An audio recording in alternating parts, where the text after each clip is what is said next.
ನಮ್ಮ ಜಿಲ್ಲೆಯ ಉಸ್ತುವಾರಿ ಸಚಿವರು ಹಾಗೂ ಶಹಾಪುರದ ಜನಪ್ರಿಯ ಶಾಸಕರಾದಂತ ದರ್ಶನಾಪುರ ಸಾಹೇಬರು ಶಹಾಪುರನ್ನ ಸಂಪೂರ್ಣ ಎಲ್ಲಾ ರೀತಿಯಿಂದ ಅಭಿವೃದ್ಧಿ ಪಥದಲ್ಲಿ ಕೊಂಡೊಯ್ಯುವಂತಹ ಸಂದರ್ಭದಲ್ಲಿ ಅಂತ ಸಂದರ್ಭಗಳು ಸಾಕಷ್ಟು ಬಂದಿವೆ. ಈಗಾಗಲೇ ಕೋಟಿ ಕೋಟಿ ಬಜೆಟ್ ಗಳನ್ನ ತರೋದ್ರ ಮೂಲಕ ಇವತ್ತು ಈಗಾಗಲೇ ನಮ್ಮ ಅಧ್ಯಕ್ಷರು ಹೇಳಿದಂಗೆ ತಾಯಿ ಮತ್ತು ಮಕ್ಕಳ ಆಸ್ಪತ್ರೆ ಅಲ್ಲಿ ಹಳೆ ತಹಸೀಲ್ಗಳಲ್ಲಿ ಪ್ರಾರಂಭ ಮಾಡಿ ಮತ್ತೆ ಈಗಾಗಲೇ ಕೂಡ ಟೆಂಡರ್ ಆಗಿದೆ. ಅದಕ್ಕೆ 20 ಕೋಟಿ ದುಡ್ಡನ್ನ ಸ್ಯಾಂಕ್ಷನ್ ಮಾಡೋದ್ರ ಮೂಲಕ ಒಂದು ಜಿಲ್ಲಾ ಮಟ್ಟದಲ್ಲಿರ್ತಕ್ಕಂಥ ಒಂದು ಆಸ್ಪತ್ರೆ ಇವತ್ತು ತಾಲೂಕು ಮಟ್ಟದಲ್ಲಿ ಪ್ರಾರಂಭ ಆಗ್ತದೆ. ಇದು ಹೆಮ್ಮೆಯ ವಿಷಯ.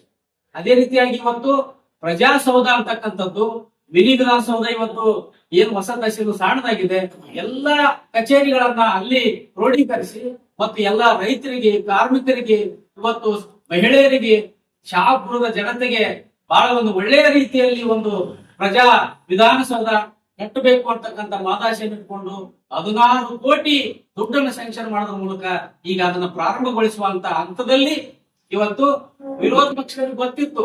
ಬಹಳಷ್ಟು ಸಲ ಜಾಗ ಮತ್ತ ಬೈಕ್ ಮಾಡಿ ಮತ್ತ ಜಾಲಿ ತೆಗಿಸಿ ಎಲ್ಲ ತೆಗಿಸಿ ಇಲ್ಲಿ ಪ್ರಜಾಸೌಧ ಕಟ್ತಾ ಇದಾರೆ ಅಂತಕ್ಕಂಥದ್ದು 6 ತಿಂಗಳಿಂದ ಯಾಕೆ 1 ವರ್ಷದಿಂದ ಗೊತ್ತಿದೆ.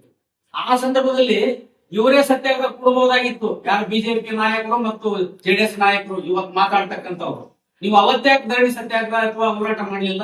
ಇವತ್ತು ಯಾರೋ ಪ್ರಗತಿಪರ ಸಂಘಟನೆಗಳು, ರೈತ ಸಂಘಟನೆದವರು ಅಲ್ಲಿ ಚಳವಳಿ ಮಾಡ್ತಾ ಇದ್ದಾರೆ. ಇವತ್ತು ಎರ್ಕೊಂಡವ್ರು ಬಿಟ್ಟು ಹೋಗಿರಂಗ ನೀವು ಹೋಗಿ ಅಲ್ಲಿ ಹೋಗಿ ಏನಪ್ಪ ಅಂತಂದ್ರ ನಾವು ಇದಕ್ಕ ಸಪೋರ್ಟ್ ಇದ್ದೀವಿ, ನೀವು ಯಾವ ಕಾರಣಕ್ಕೂ ನಿಮ್ಮ ಬೆನ್ನೆಲುಬಾಗಿ ಇದ್ದೀವಿ ಅಂತಕ್ಕಂಥ ಮಾತುಗಳನ್ನು ಆಡೋದ್ರ ಮೂಲಕ ಪ್ರಗತಿಯ ಕೆಲಸಗಳಿಗೆ ಪೆಟ್ಟಾಗ್ತಕ್ಕಂಥ ಕೆಲಸ ನೀವು ಮಾಡಬಾರ್ದು.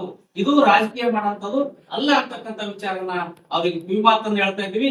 ಜೊತೆಗೆ ಏನ್ ಇವತ್ತು ಅಲ್ಲಿ ಮಕ್ಕಳಿಗೆ ಡಿಸ್ಟರ್ಬೆನ್ಸ್ ಆಗ್ತದೆ, ಕಾಲೇಜ್ ಮಕ್ಕಳಿಗೆ ತೊಂದರೆ ಆಗ್ತದೆ, ಸ್ಟ್ರೈಕ್ ಮಾಡಿದ್ರ ಅಥವಾ ಏನಾದ್ರು ಧರಣಿ ಮಾಡಿದ್ರ, ಸತ್ಯಾಗ್ರಹ ಮಾಡಿದ್ರ ಅಂತಕ್ಕಂಥ ವಿಚಾರನ ಹೇಳೋದ್ರ ಮೂಲಕ ಅದನ್ನ ಸ್ಥಳಾಂತರಿಸಬೇಕು ಅಂತಕ್ಕಂಥ ವಿಚಾರ ಇದೆ. ಅಲ್ಲಿ ಯಾವುದೇ ತೊಂದರೆ ಆಗೋದಿಲ್ಲ.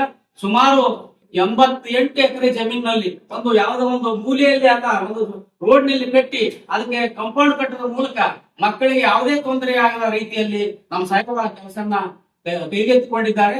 ಮತ್ತು ಇಂತಹ ಪ್ರಗತಿಯ ಕೆಲಸಗಳನ್ನ ಮಾಡೋದ್ರ ಮೂಲಕ ಇವತ್ತು ನಗರದ ತುಂಬಾ ಇವತ್ತು ಬೇರೆ ಬೇರೆ ರಸ್ತೆ ಇರಬಹುದು, ರೋಡ್ ಇರಬಹುದು, ಪ್ರತಿಯೊಂದು ಸಿಸಿ ರಸ್ತೆ ಇರಬಹುದು, ಇಡೀ ಶಹಾಪುರದ ನಗರವನ್ನ ಪ್ರಗತಿಯ ರೀತಿಯಲ್ಲಿ ಕೆಲಸ ಮಾಡ್ತಾ ಇದ್ದಾರೆ. ಇಂಥ ಒಂದು ಪ್ರಗತಿಯ ಕೆಲಸಗಳಿಗೆ ಅಡ್ಡಿ ಮಾಡ್ತಕ್ಕಂಥ ವಿರೋಧ ಪಕ್ಷದವರು ಮಾಡಬಾರ್ದು ಅಂತಕ್ಕಂಥದ್ದನ್ನ ನಮ್ಮೆಲ್ಲ ಇವತ್ತು ಪಕ್ಷದ ಮುಖಂಡರು ಮತ್ತು ಬ್ಲಾಕ್ ಅಧ್ಯಕ್ಷರು ನಾವೆಲ್ಲರೂ ಸೇರಿ ಇವತ್ತು ಪತ್ರಿಕಾಗೋಷ್ಠಿ ಮಾಡೋದ್ರ ಮೂಲಕ ಇವತ್ತ ಶಹಾಪುರದ ಜನತೆಗೆ ಮತ್ತು ಸಂಘ ಸಂಸ್ಥೆಗಳಿಗೆ ಮನವಿಯನ್ನು ಮಾಡ್ಕೊಳ್ತಾ ಇದ್ದೀವಿ. ಪ್ರಗತಿಗಾಗಿ ನಿಮ್ಮ ಕೈ ನಮಗೆ ದರ್ಶನಾಪುರ ಸಾಹೇಬರ ಕೈಯನ್ನು ಬಲಪಡಿಸಬೇಕಂತಕ್ಕಂಥ ಮನವಿಯನ್ನು ಮಾಡಿಕೊಂಡು ಈ ಒಂದು ಪತ್ರಿಕಾಗೋಷ್ಠಿಯನ್ನು ಇವತ್ತು ಮಾಡೋದ್ರ ಮೂಲಕ ನಾವು ಹೇಳಿಕೆಯನ್ನು ಕೊಡ್ತಾ ಇದ್ದೀವಿ.